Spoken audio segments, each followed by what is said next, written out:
A lot of this isn't going to make sense to you, and I'm sorry about that. I'm just going to start at the beginning, with the house.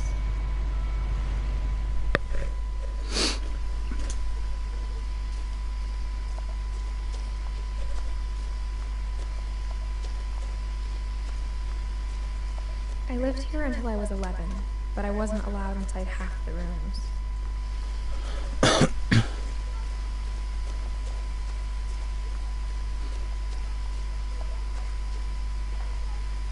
Inside the mailbox were bills from 7 years ago, marked urgent, open immediately. I hadn't been back since my brother Lewis's funeral.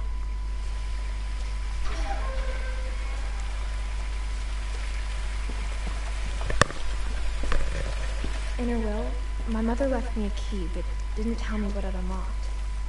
Maybe she thought I'd know, or she thought that the mystery would be enough to bring me back.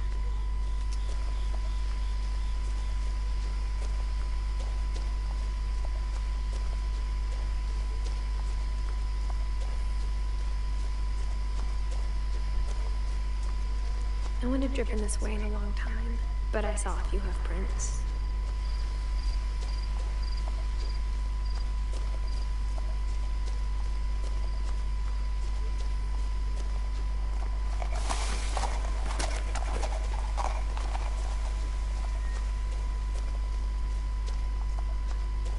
The truth is, even after I inherited the house, I never thought I'd come back to it. But now I had questions about my family that only the house knew the answers to.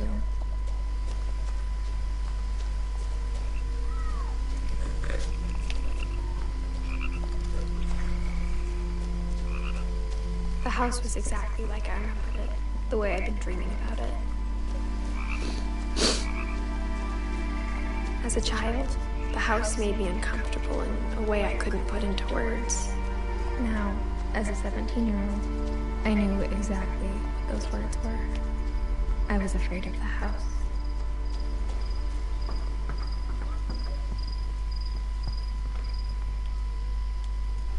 I hoped the key might unlock the front door. It didn't.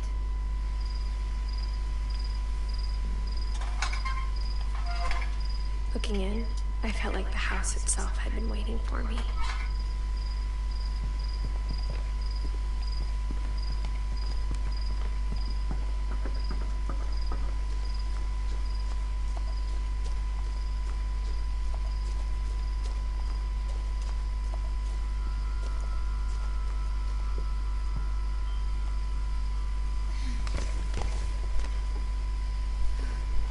Crawling through the doggy door used to be a lot easier when I was 11.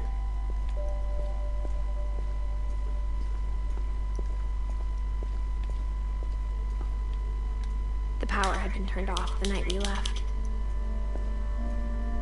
For the first time in years, I felt like I was home.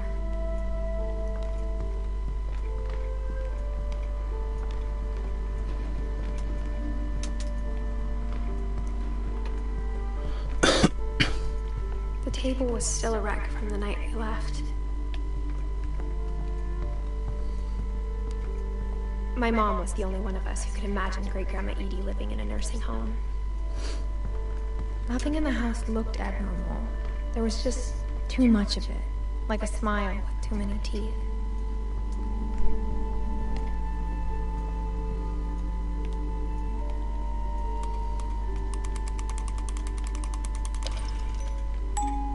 Great-Grandpa Sven built a music box for Barbara, along with the rest of the house.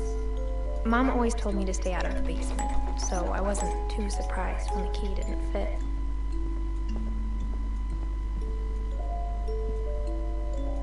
After Milton disappeared, Mom sealed up all the bedrooms.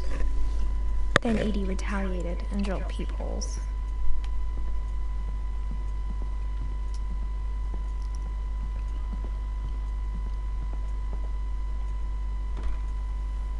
My Grandpa Sam spent 7 years sharing a room with his dead brother, Calvin. As a kid, I just assumed every house had peepholes and sealed rooms you weren't allowed inside of.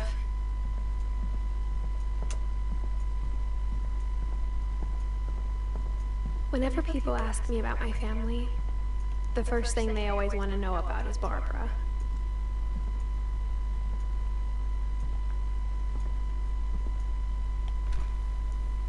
Barbara was a child star for 2 years, until America grew out of it.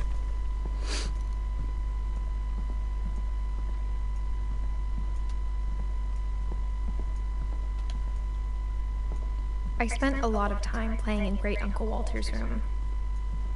Louis told me there were secret passages, but I never believed him.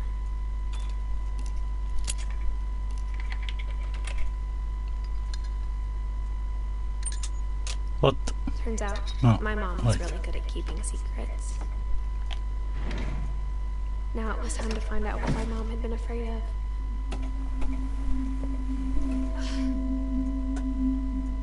Reading this, maybe it sounds like I had a plan, but I had no idea what was behind that door.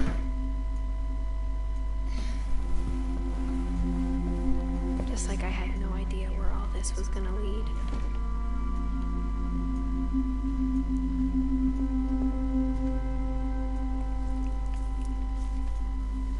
December 13th, 1947. Dear Diary, It was free with them. PlayStation. Tell somebody about what's gonna happen. Edith Lynch. It started when Mom sent me to bed without dinner. I woke up and I was starving, so I looked around for You should have it, something bro. to eat.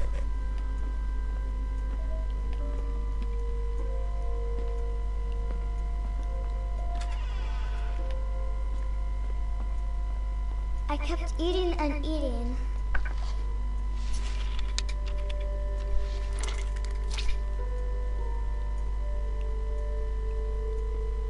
I ate a lot of things that night.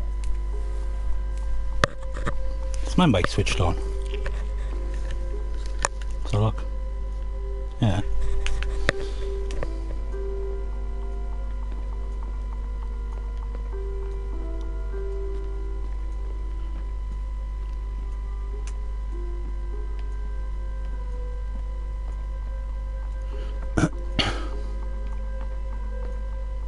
The gerbil food was dry, but I didn't mind it.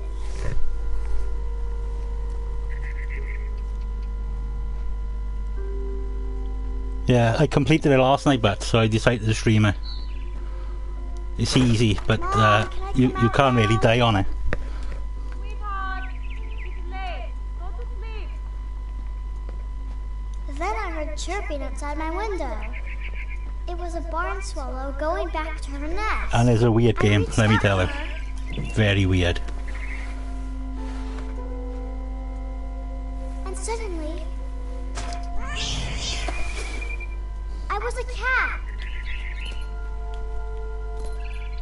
I tried to be quiet, but the bird was really scared.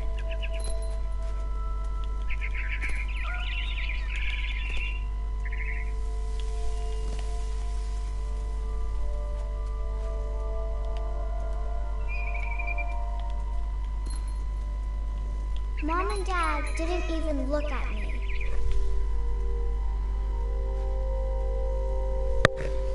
Yeah, it is rather crap, like, but it is quite puzzly.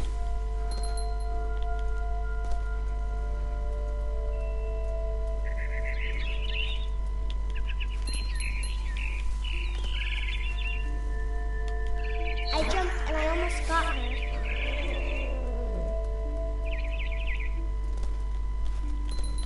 I could tell she was getting really tired.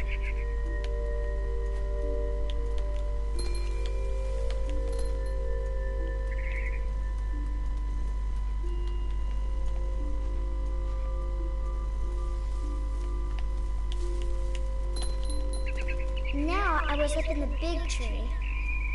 I promised Dad I wouldn't climb it anymore. All I cared about was eating that mama bird. I gobbled her up. And suddenly, I was an owl. First, all I heard was the wind. Then I heard little teeth nibbling. It is bad, it's not bad, serious. It's really strange.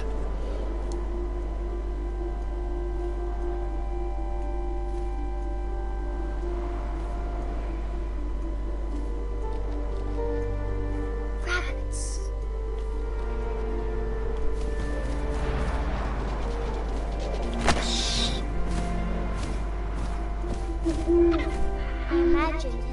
looking up and seeing mine through my talons. I swallowed him up, and I didn't chew one bit. Then I flew off to find something bigger.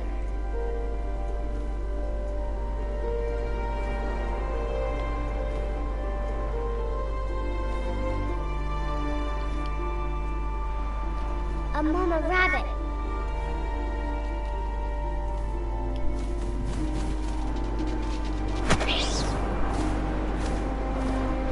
She was almost too big to carry.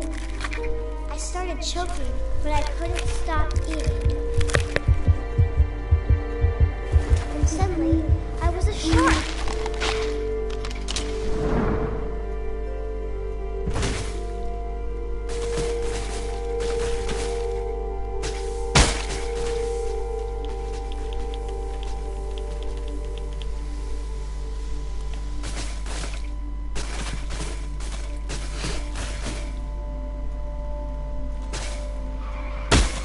I rolled off the cliff and into the ocean.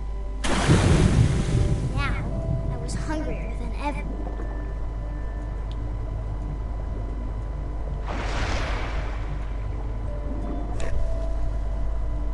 I know. Told you about it's fucking really weird. I wanted fat, juicy soups. I tore off her flipper, and it tasted really good.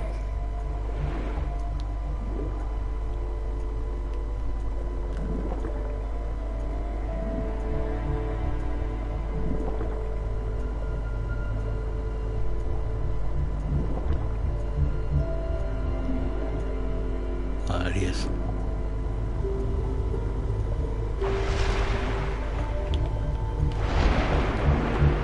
Where's he gone? Oh, I missed him. Great.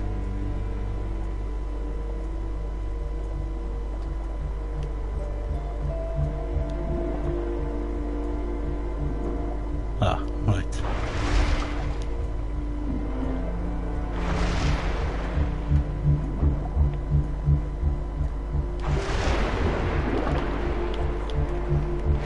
Grabbed on tight. When I was so hungry, I jumped out of the water.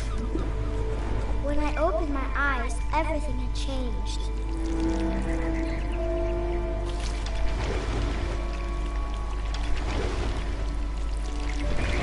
Now I was a monster, and I smelled people ugly.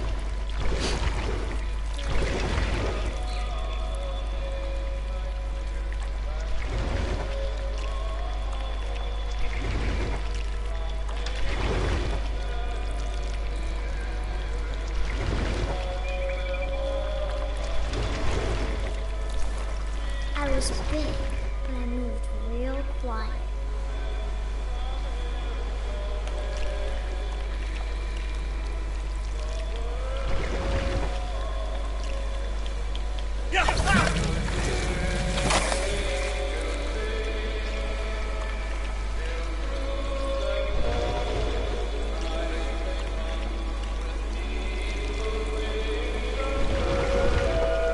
I wanted to stop, but also I didn't.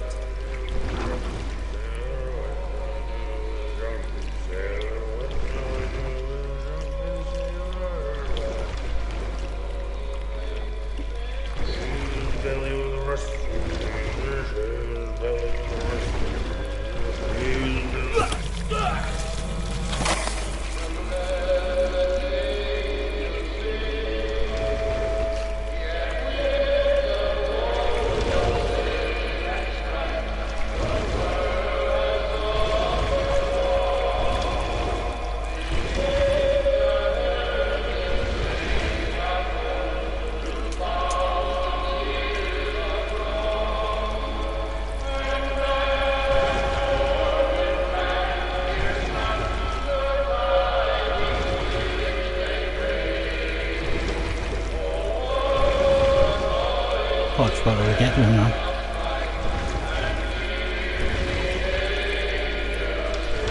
Oh, look. Oh, wait a minute.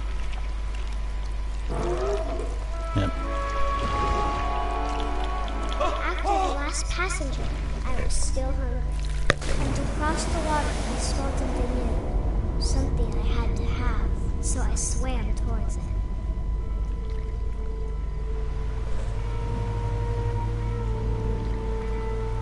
I slithered onto the sand, and the good smell went into an old pipe.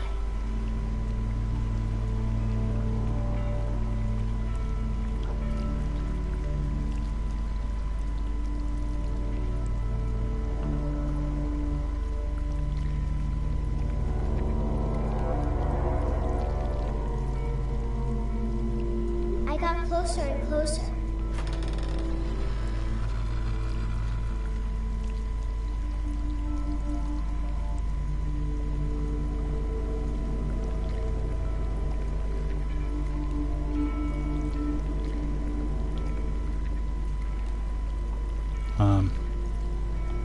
Where am I to?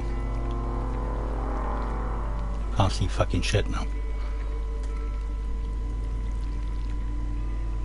I think they're supposed to get on the bed, I'm not sure.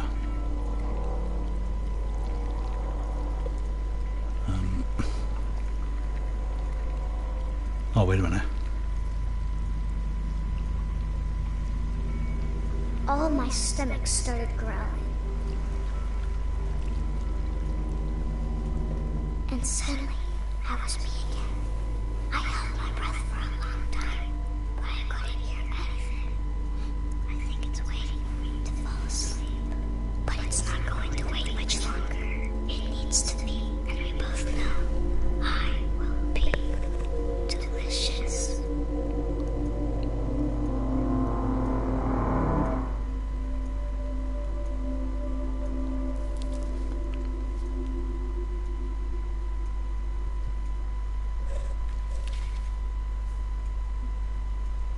I'm not sure if I believed all of that, but I'm sure Edie would have.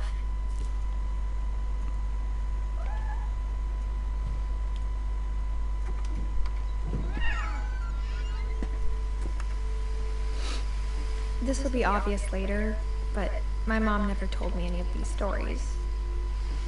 Edie would have, but Mom didn't like bringing up the past. Though, when we adopted a stray kitten, she was the one who named it Molly. I spent a lot of time in Great-Grandma Edie's room. Her room was like a museum. For 500 years, the Finches have been famous. Odin Finch buries the latest victims of the family curse. His wife, Ingeborg. On January 7th, 1937, he set sail with his family and his house, hoping to leave the curse behind. Edie gave a big interview about a mole man living under the Finch house. My mom was furious. Well, I probably go keep looking at that. But 40-foot waves off the coast of Washington send the house and Odin to the bottom of the sea. Odin's daughter Edie, with husband Sven and baby Molly, step ashore in their new home. Odin Finch is the first to be buried in the new family cemetery. His daughter Edie is already dreaming of a new Finch house.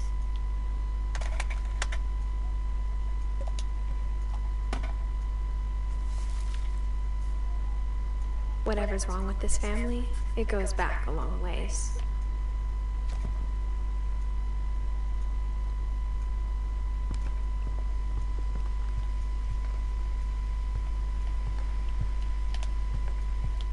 I hadn't thought of myself as Edith Jr. for a long, long time.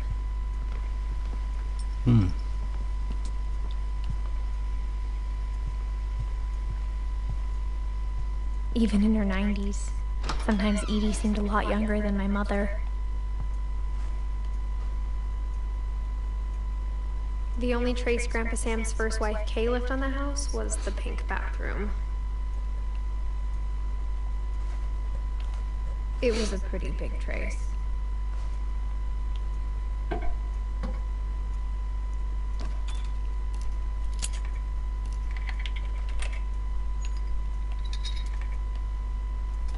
There's a secret in this bathroom. It's in the last place you would look. It isn't in the cupboard. It's hidden in this book.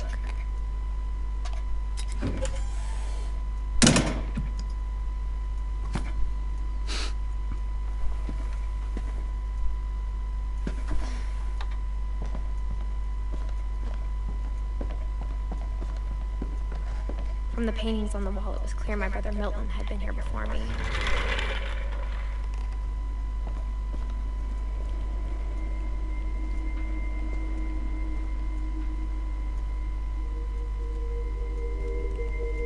I knew Grandpa Sam had a twin,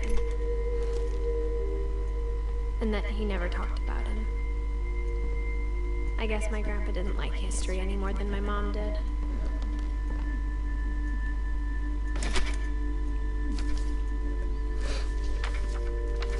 How I Want to Remember My Brother by Sam Finch. The thing I remember is that when he made up his mind, that was it.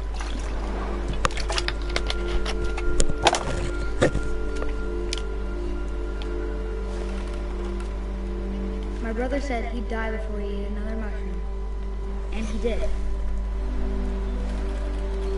At Barbara's funeral, we swore he'd never be afraid again, and he wasn't. I think Calvin always wanted to fly. Sam! Calvin! Dinner's ready! Coming! But that day, he finally made up his mind to do it. I told him going around was impossible. Maybe if I hadn't said that,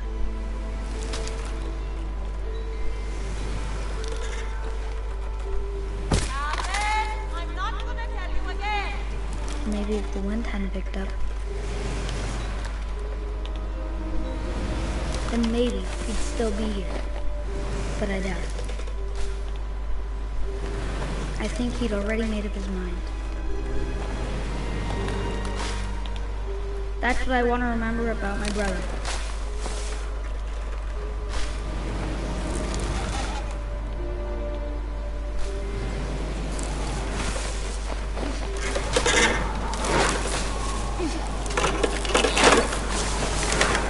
The day he made up his mind to fly. And he did.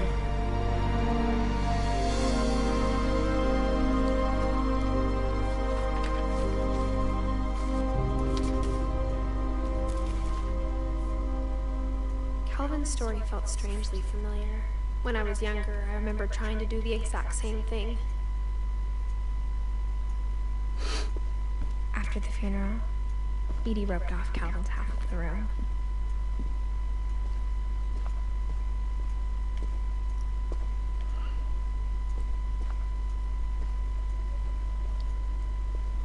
Mom said Grandpa Sam enlisted at 18 and never set foot in the room again.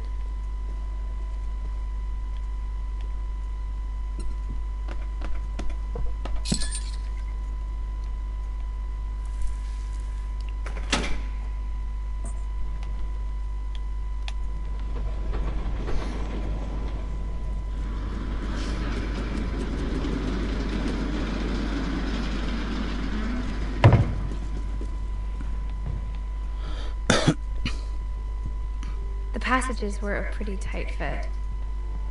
They'd obviously been built for smaller hands and bellies.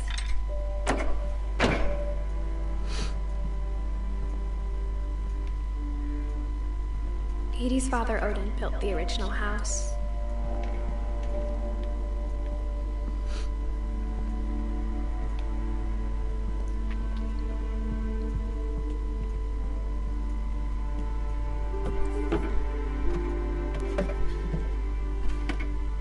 Growing up, I always thought of Barbara as a child star.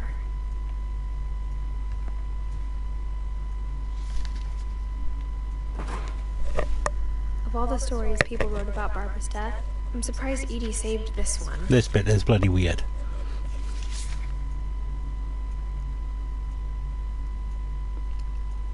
Old Jack here with another ghastly tale inspired by America's most unfortunate family.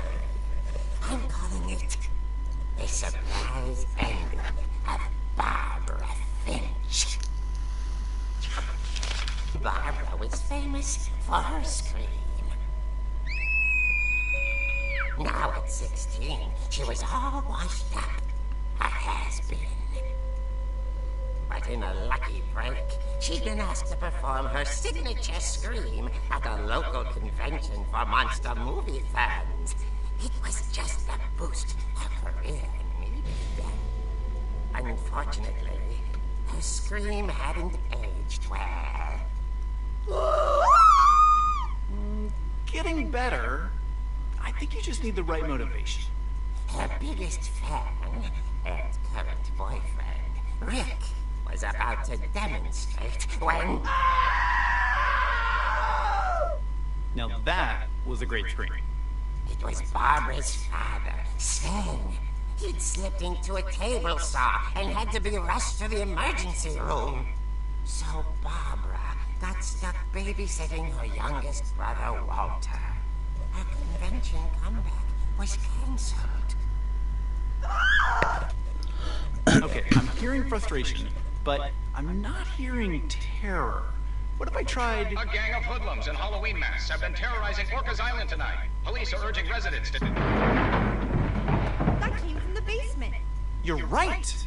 Also, I loved your delivery on that. Why is your basement door locked? Because my dad likes making puzzles and secret passages. There's a key hidden in the music box. The secret is to keep winding and winding until finally the key pops out. Thanks, babe. I'll be back in a sec. 20 minutes later, Rick hadn't returned. So Barbara went to look for him, right on cue. She reached for the music box. And as she wound the key, she listened for Rick, but the house was silent.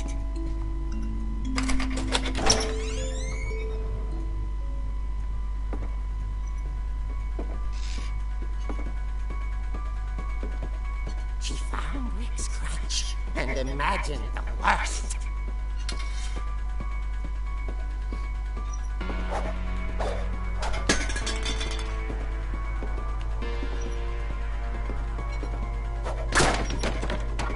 The gang's leader is the infamous Hookman killer, Dr. Carl Hamill, who impaled and then ate his family 10 years ago tonight.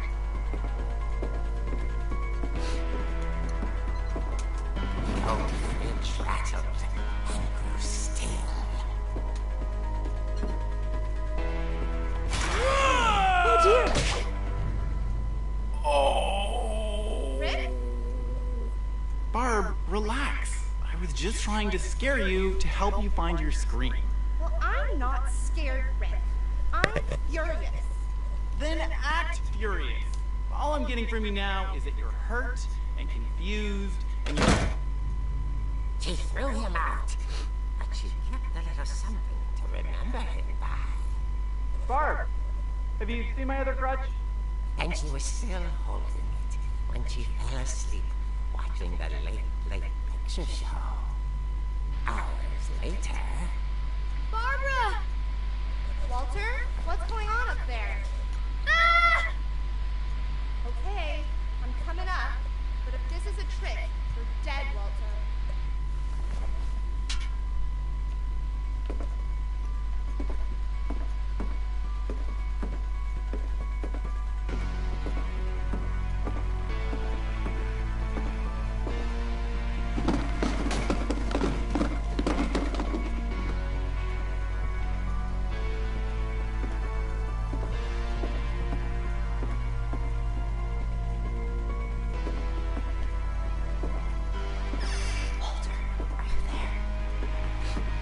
Walter vanished, but his bedside radio was still on. Orcas Island police describe the man as 6 feet tall, with a steel hook for a hand. Residents are urged to lock all doors and windows and notify the police of any suspicious activity. Barbara turned, saw the hookman, and was speechless. He was quite smashing.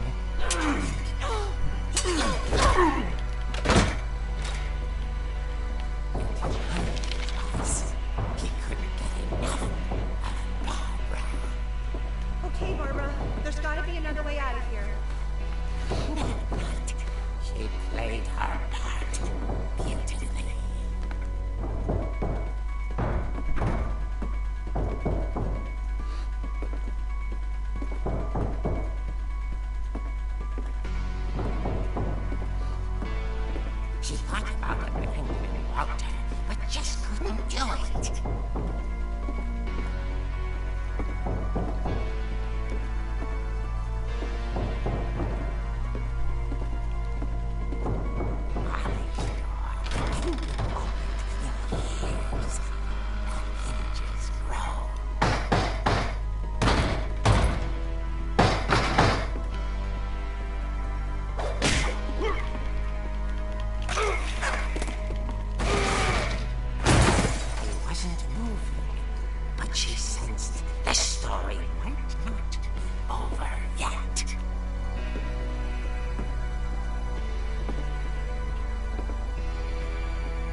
she heard was...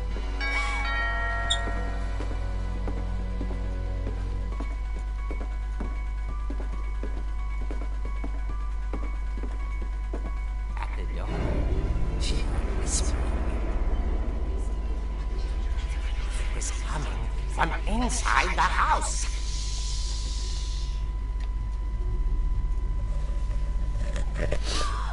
Oh dear. The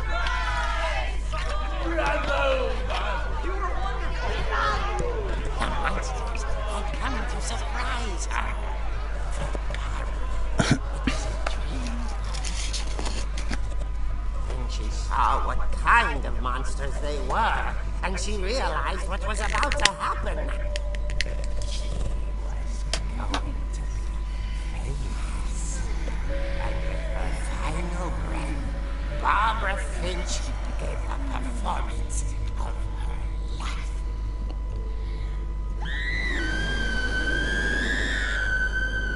I wasn't there myself, but I hear Barbara was magnificent. Poor girl. She had a taste for stardom. But unfortunately, so did her fans. Of course, the police blamed it all on poor Rick, who disappeared the same night. And little Walter, hiding under his bed the whole time. He took it all pretty hard, but that's another story. As for Barbara, tucked inside the music box is all they ever found of her. Her ear. Now that's what I call a real eerie tale.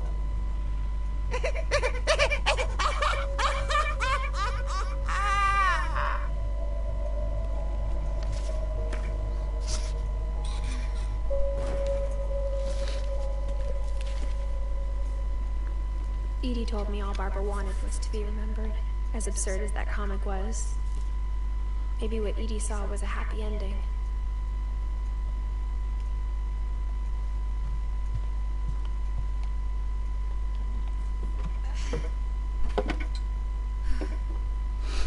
I guess now I know why Mom didn't like me playing with the music box.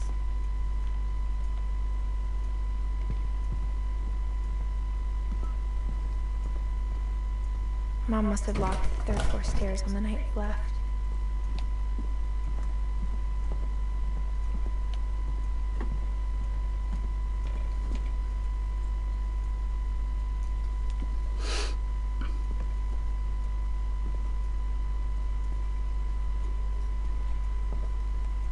A lot of things got left behind in the whirlwind of that last night.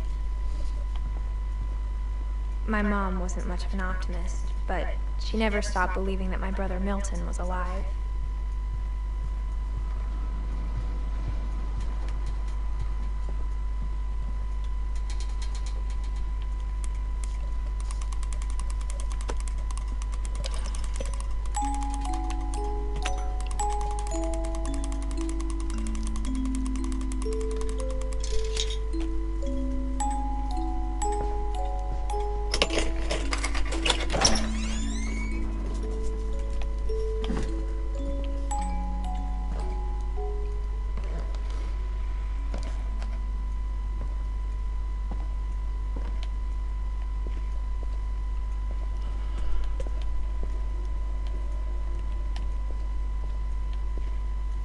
Mom said the basement was off limits, unless I wanted another tetanus shot. I saw Edie sneak down to the basement once, carrying packages. I thought maybe she was hiding presents. It turned out she was hiding a lot more than that.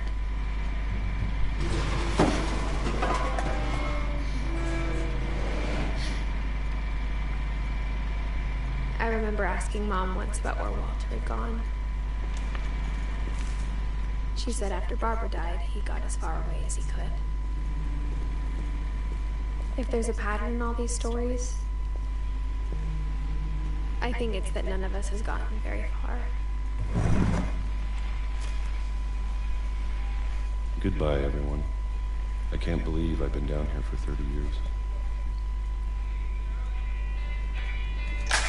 On that first day, after the shaking started, I didn't think I'd survive a week.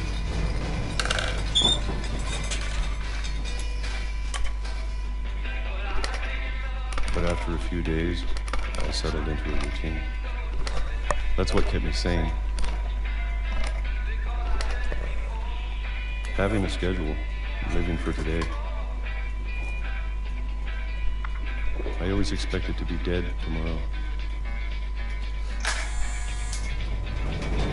But if you wait long enough, you get used to anything.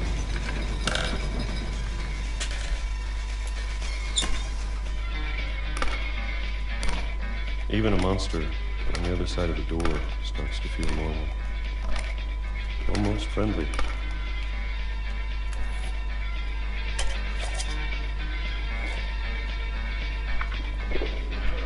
And then one day, everything just stopped. Whatever that thing was, it was gone. Maybe it got tired of waiting. Or maybe I just got tired of being afraid.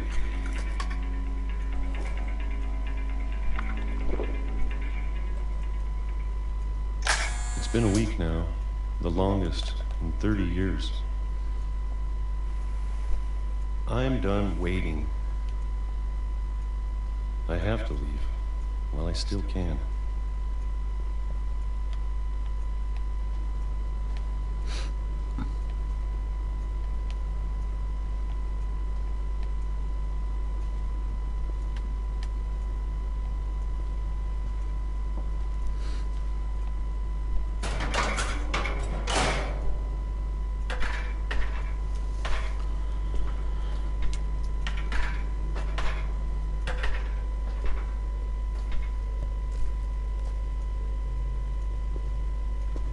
I know it's out there, somewhere. Whatever killed Barbara and Molly and Calvin. Maybe this is all a mistake. But I need to stop living the same day. Even if it kills me.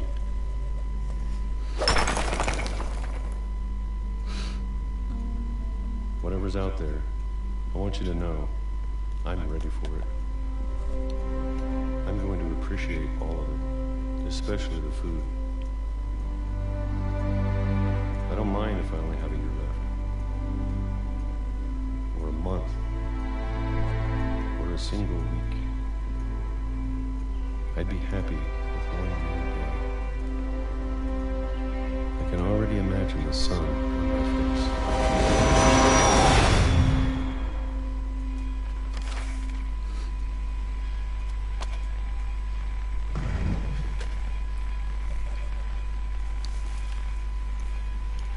Walter died when I was 6. I can't believe my mom never told me he was down here. I'm sure my mom was trying to protect me.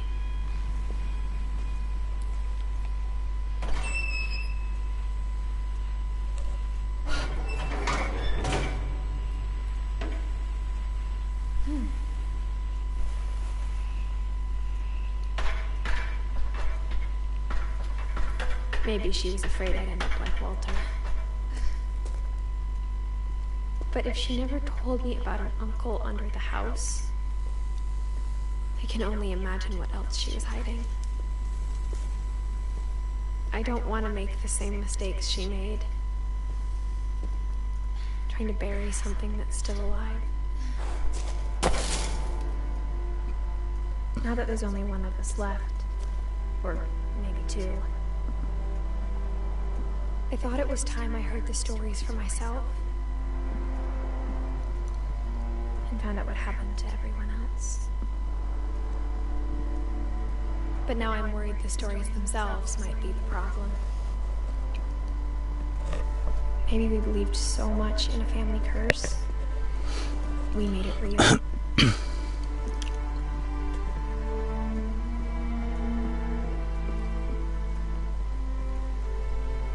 don't know if I should even be writing this.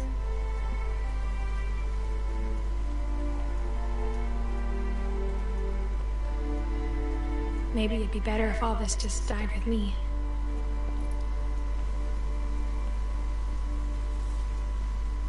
But I thought you should know about your family.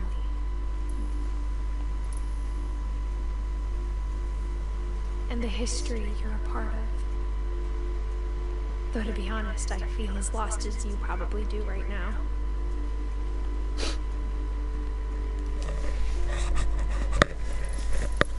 I think people in these stories believed them, for what that's worth.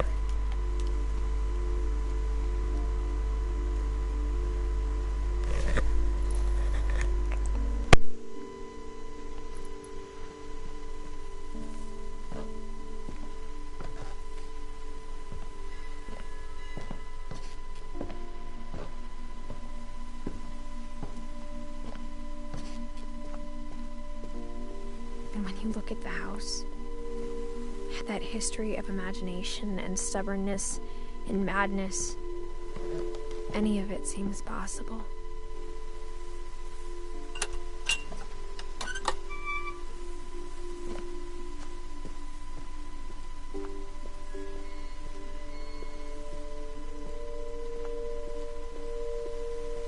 I think we've been surrounded by death for so long, we've just gotten used to it. What kind of family finishes building a cemetery before starting the house?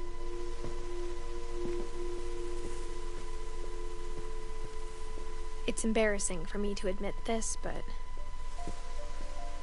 the pet cemetery made me more uncomfortable than the human one. 3 of the gerbils are mine, and 2 had been my fault. Sven built the house, but it was Edie who designed the cemetery.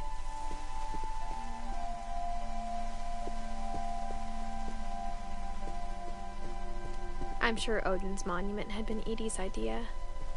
My mom was always trying to move on, but for Edie, the past never went away. She could see it poking out of the water at low tide.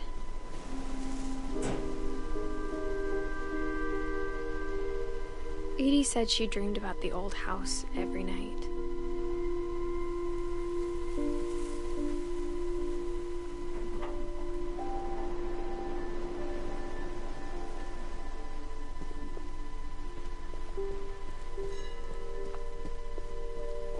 Edie's side was always easier for me to understand.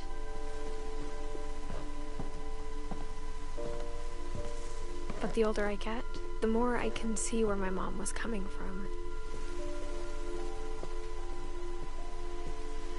She lost 2 of her brothers, just like I did. I get why she tried so hard to protect us. There's so many things I wish I could ask my mom now. Part of me thinks this is what she wanted all along. For me to come back someday and find everything out for myself.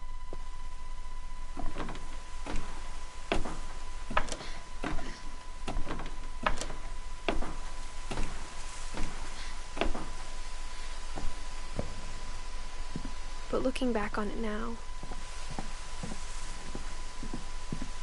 if she told me there was going to be so much climbing, I never would have come when I was 22 weeks pregnant.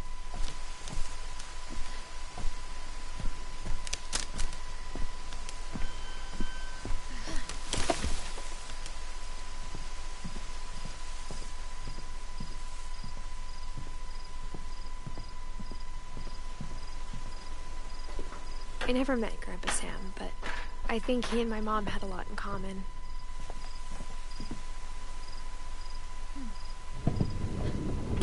They were both pretty intense.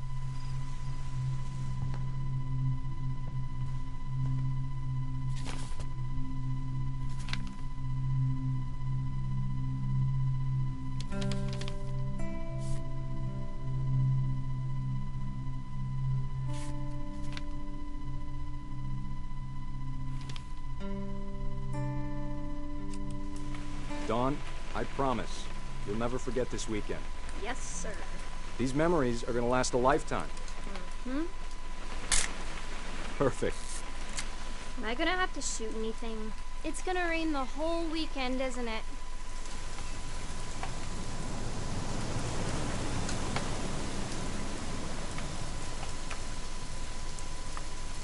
I will never forget this weekend, Dad. That's this. Okay, got it. I'm gonna take some pictures, okay? Just be careful.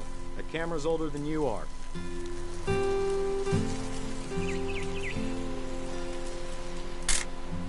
Aw. You're right, Dad. It's starting to clear up. Still freezing, though. Definitely should not have drunk all that coffee. Hey! That's a keeper. I'm just saying, I'm not always gonna be here, Don. You'll need to remember this stuff, if you want to survive. I'll be fine, Dad. You know who else thought he was gonna be fine?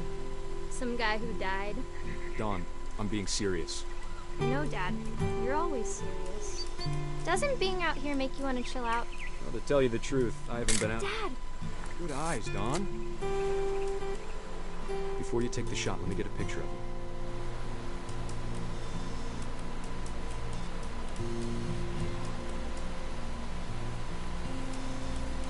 Dad. Let me get behind you. Do I have to do this? Don, you don't have to do anything. But if you want to survive, you'll need to be strong. Great shot, Don!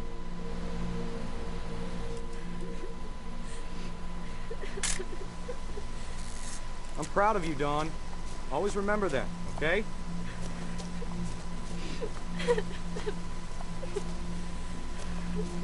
Dad, it's twitching. I think That's it's totally normal, Don. Just focus on the camera. Try not to think about— Dad!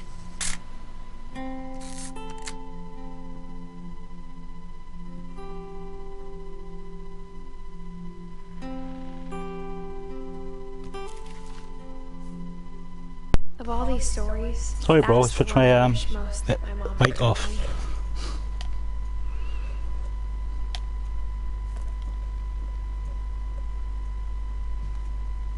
I just realised.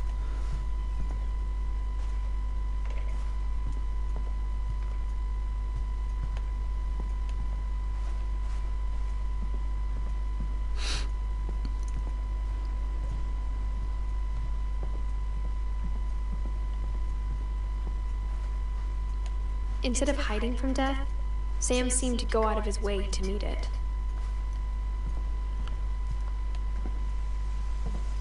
I just come up there.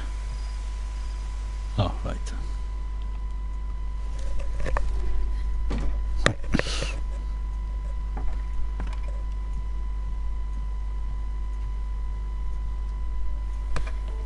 After Sam died, my mom and Edie got really close.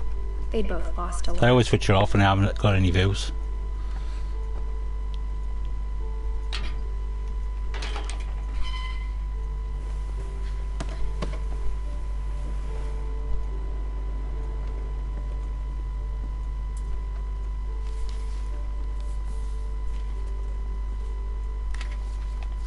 Dear Kay, do you remember the way Gregory used to laugh when he thought he was alone? Like something funny was happening, but only he could see it.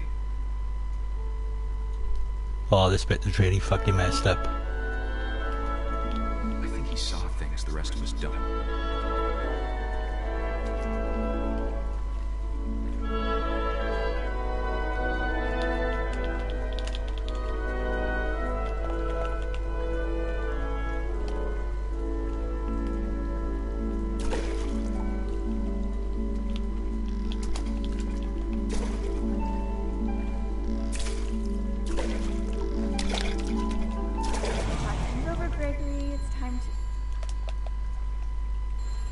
Hold on, sweetie. Hello? Sam, I told you I don't want to talk right now. I wonder what he saw. What his world was like.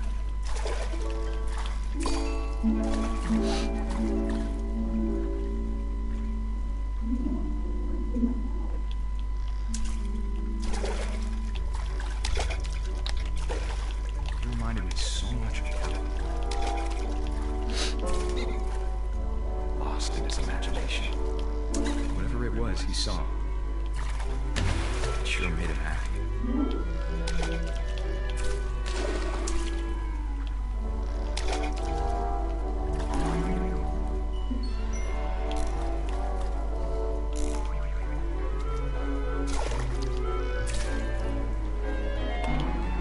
I know how silly it sounds.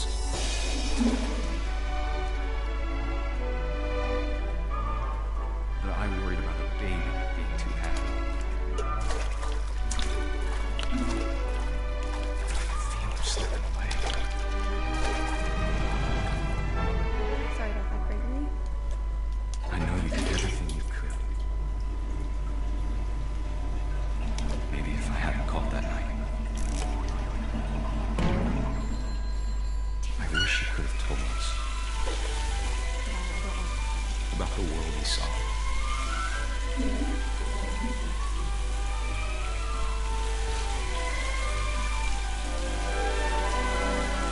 There's so much I don't understand about Gregory, about everything.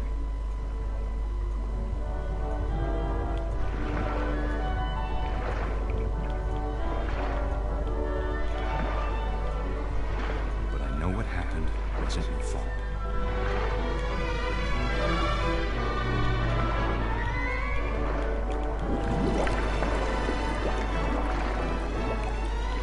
I'm sure he's happy.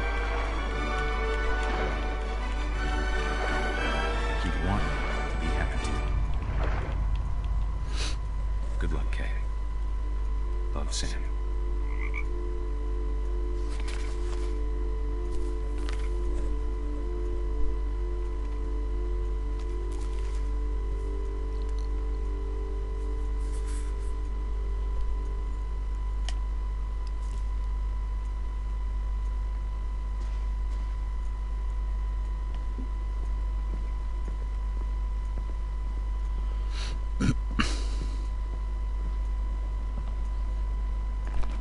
My mom moved up to the loft after her brothers died. At the time, it was as far away as she could get.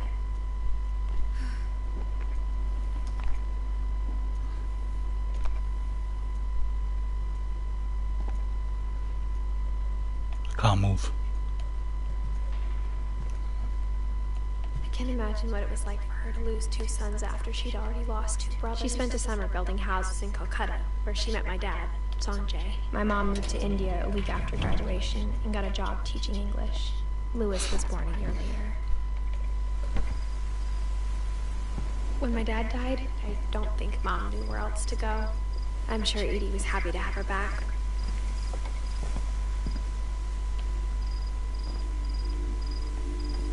The house had to get a little bigger, but Edie was used to that. And for a while, things were good. Almost normal. But it didn't last. The beginning of the end was Milton's 10th birthday, when Edie gave him a castle.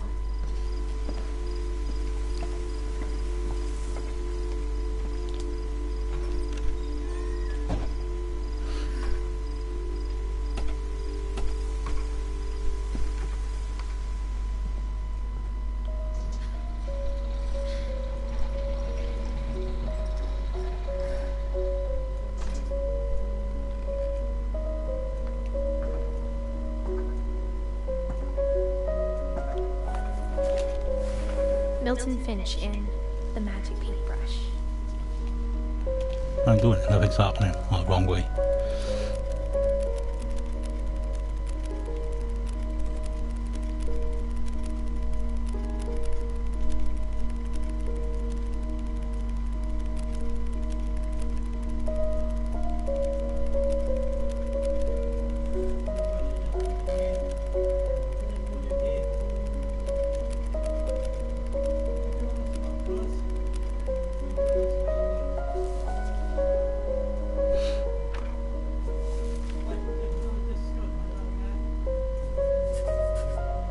I was 4 when Milton disappeared.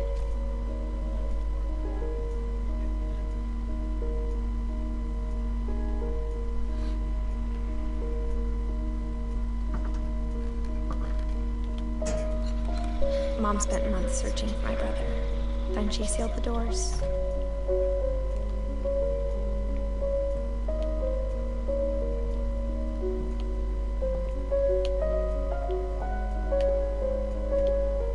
Whatever Milton had found in the house, Mom didn't want it getting out.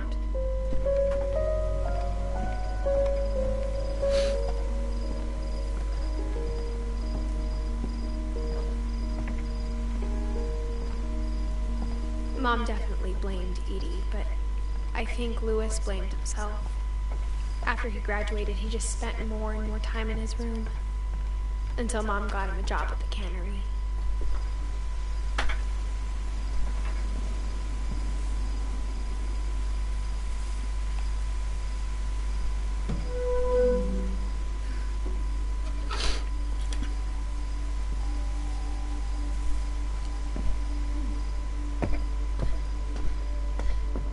Louis's room smelled very, very familiar. Louis and I spent a lot of time playing games together, but he was surprisingly bad at them. He died a lot.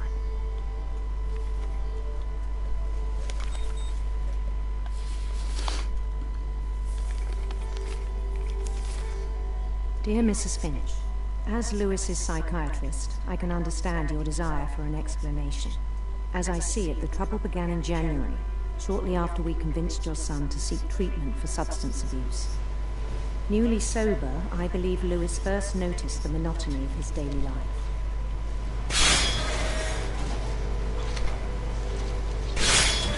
He kept working at the cannery, but he withdrew part of himself. In our sessions, I saw the same behavior. His mind began to wander. I asked him to describe it.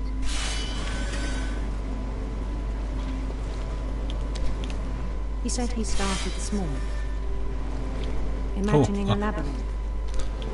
This is confusing because you've got to use both fucking feel his way about. thumbsticks.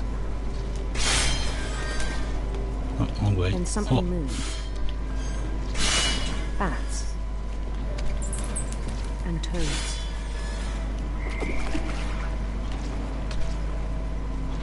And things that have not names.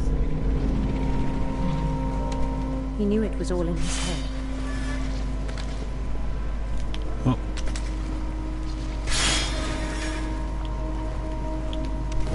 But he took it very seriously.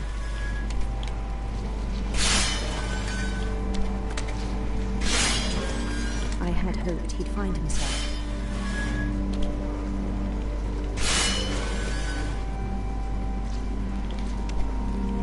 But he found something more. I worried about him then.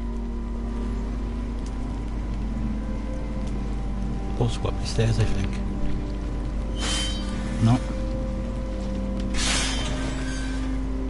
Daydreaming at the cannery.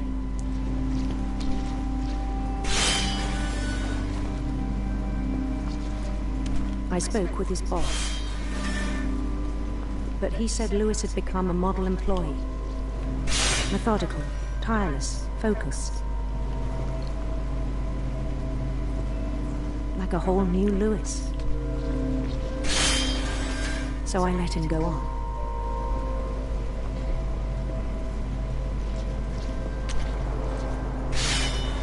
I even encouraged him.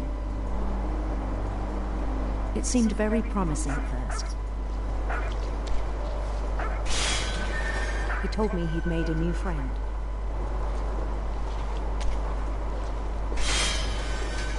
On the edge of a city he named Louis Topia. He built the city up slowly, brick by brick. Then he made musicians.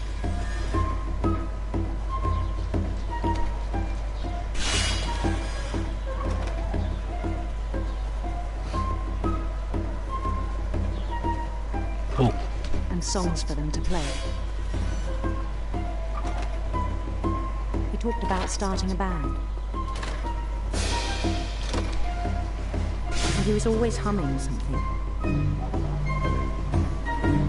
Every day his imagination grew stronger.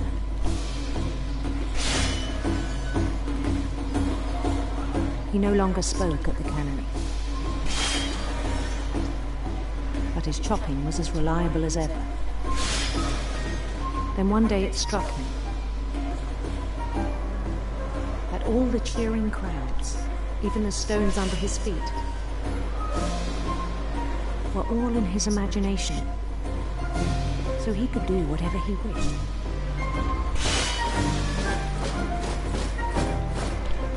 He held an election for mayor, and he won.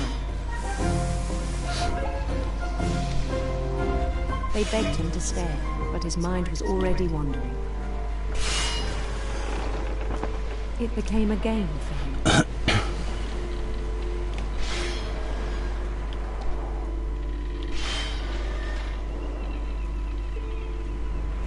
He'd conquer a city, then immediately push on. New Louisville.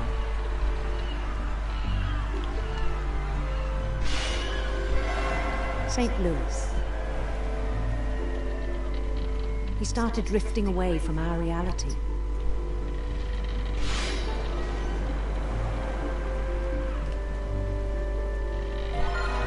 Minneapolis, until one day he forgot to go home from the cannery. Even as his mother pleaded with him, part of Louis kept sailing on.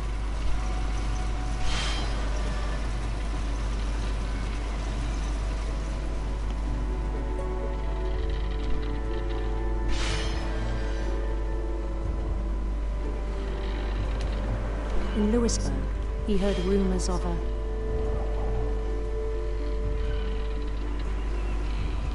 handsome queen.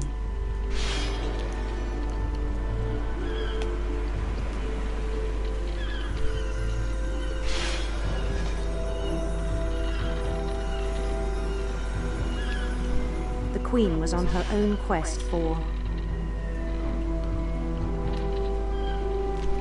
sinister serpents.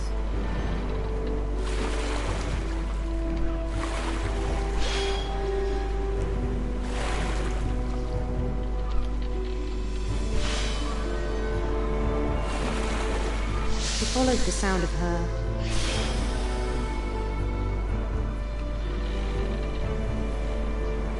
silver harp.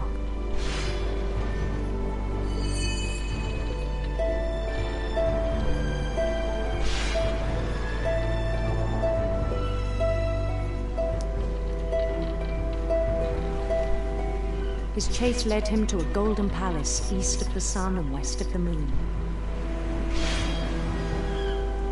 Even then, his logic remained sound.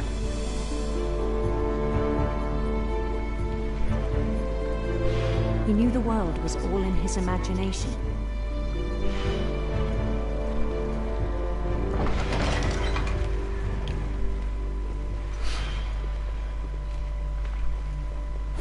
But he was so proud of having created it.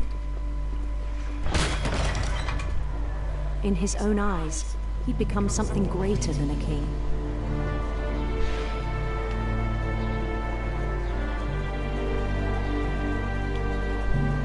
Why are you moving? All right.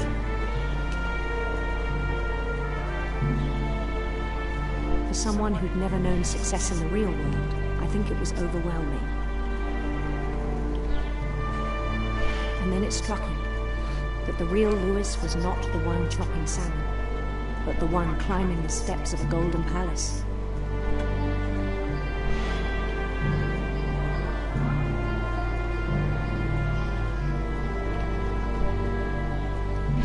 My imagination is as real as my body, he told me.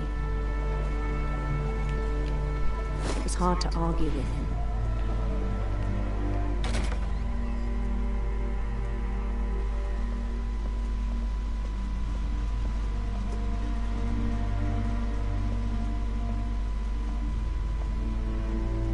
Began to forget the world we know.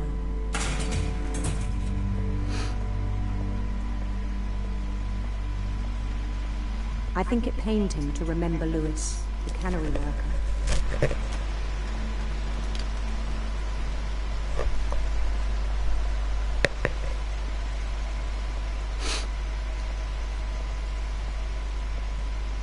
began to despise the man with a royal contempt.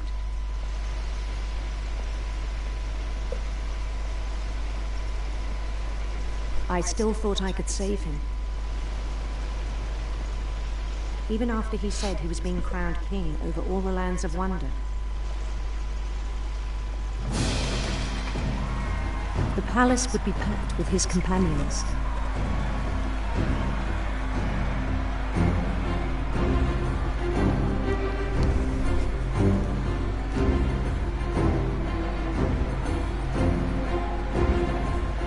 Including the wise Calico who insisted on inviting him.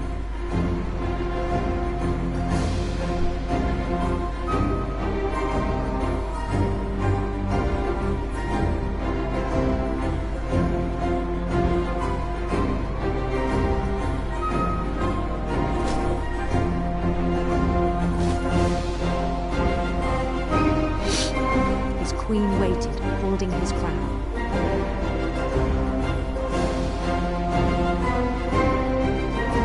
Traveler's skin. There's no fucking run button on it.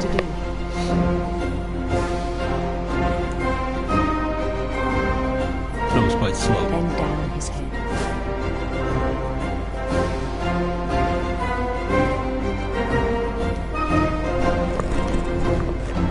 Pop him in life. And the rest I think you know. Mrs. Finch, your son was a kind man who will be missed by all of us who knew him.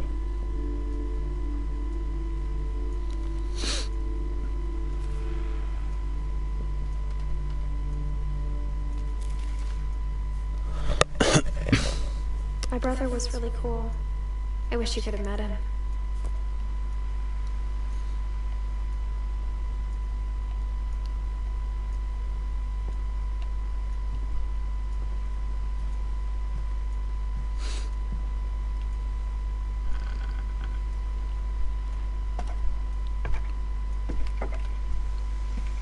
On the way back from Lewis's funeral, my mom told me to start packing.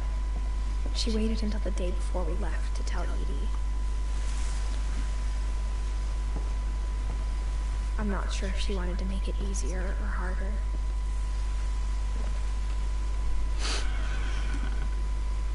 I wish we'd stayed. But I understand why we left.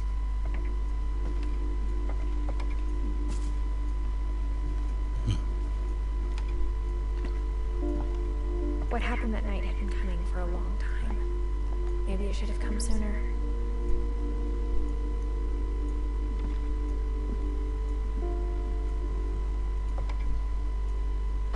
But it had to end one way or another. All that's left now is to tell you about that last night.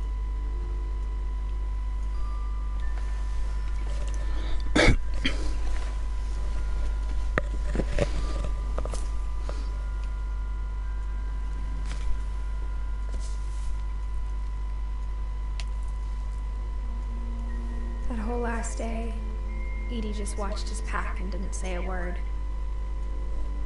Until supper, when she raised her glass and said, "To our final night together, and all our final nights apart." Grandma, you know what I said about alcohol.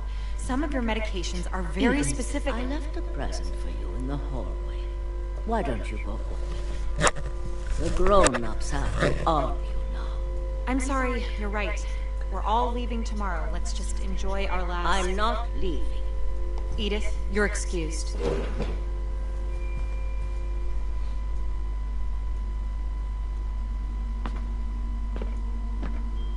The power had been shut off that morning, but Edie always had plenty of candles. When my mom sealed the library, I don't think she knew about the other entrance, or that Edie had a key to it.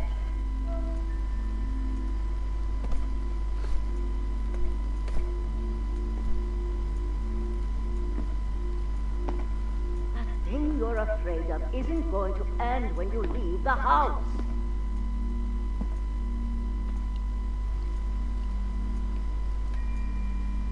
Edith has a right to know these stories.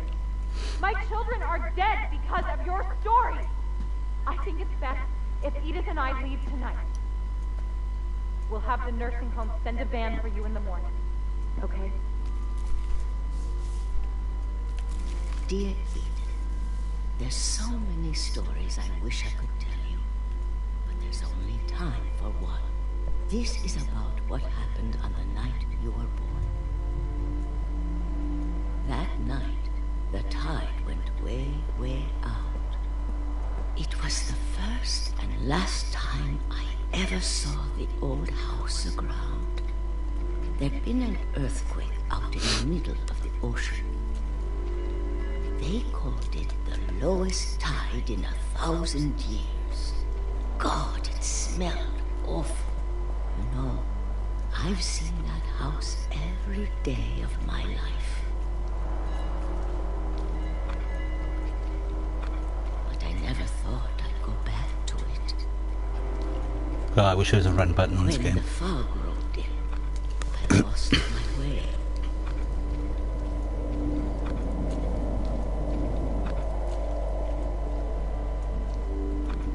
I got turned around.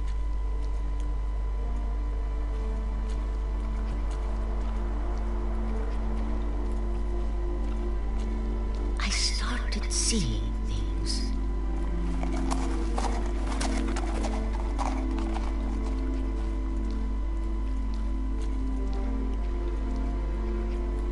Things I'd forgotten had ever existed.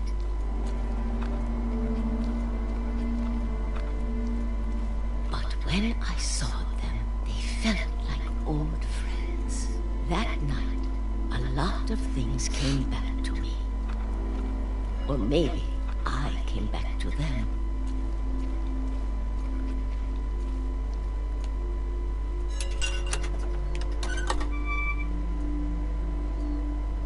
Things I can't explain, but that I need you to try. Edith, what are you doing in here? It's mine. Edith! Mom, you're gonna rip it. Let go! I kicked and screamed, but Mom dragged me to the car. I never saw Great Grandma Edie again. The next morning, the van came to pick her up, but she was already gone. After that, we moved around a lot.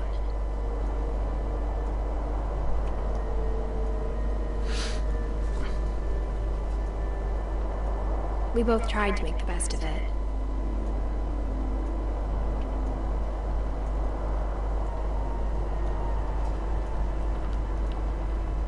A few years went by.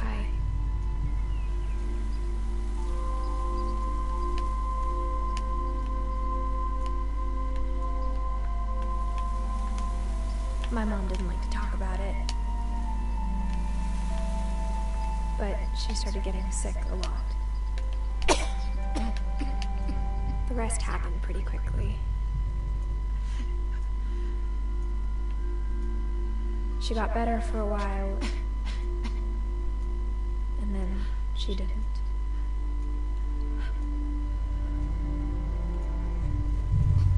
And then I was alone.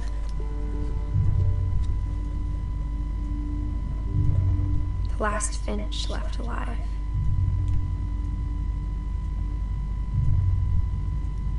Until I found out about you.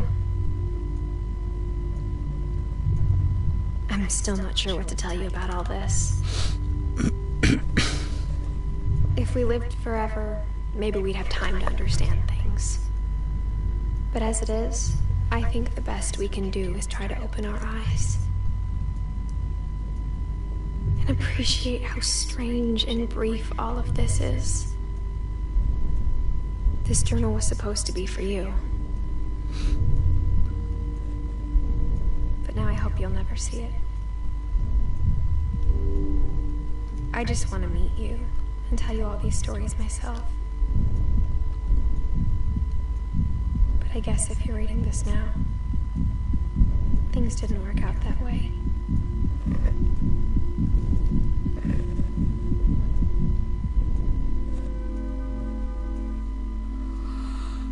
This is where your story begins. I'm sorry I won't be there to see it. It's a lot to ask, but I don't want you to be sad that I'm gone. I want you to be amazed that any of us ever had a chance to be here at all. Good luck.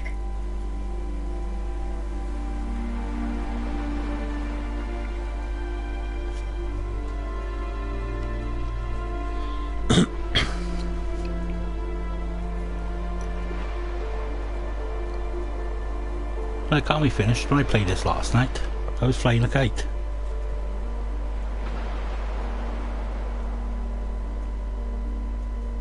That's fucking weird.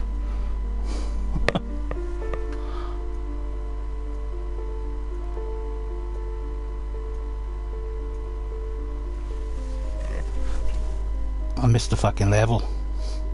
I was flying a kite on it last night. Oh well, there you go.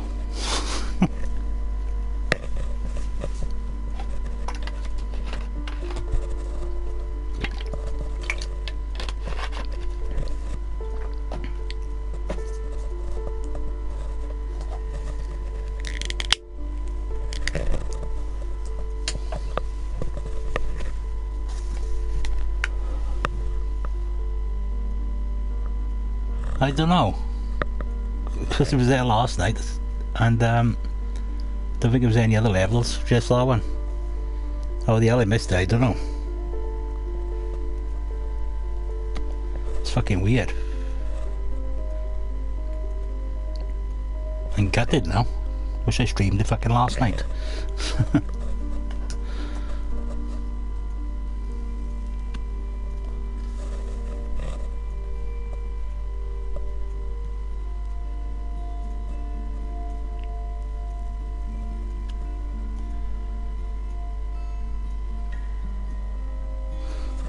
Like I said, weird fucking game, but it's alright, like.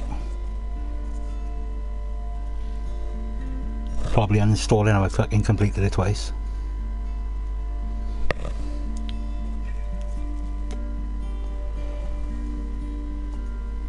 Yeah, I wish I did, but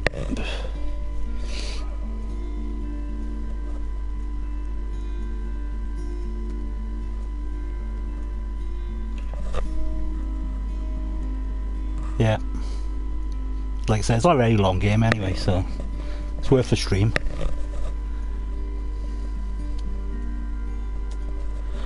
My niece and her girlfriend was going to pop in and watch, but they didn't, so.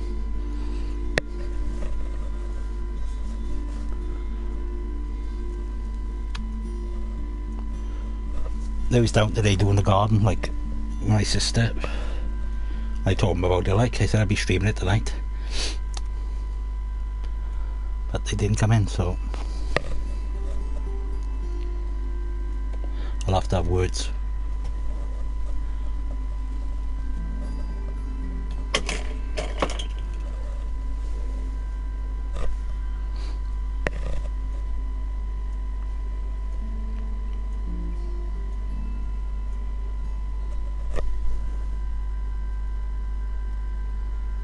I know, a couple of times. Don't know, when I stream on Twitch as well. When I was streaming, I streamed Forza 7 earlier. People dropping in and out, in and out, in and out all the fucking time. I think the reason why is because I turned the messaging off of Twitch, so nobody can write on it. So they probably tried writing and realised they couldn't, and dropped out. Can't be bothered reading fucking chat on Twitch.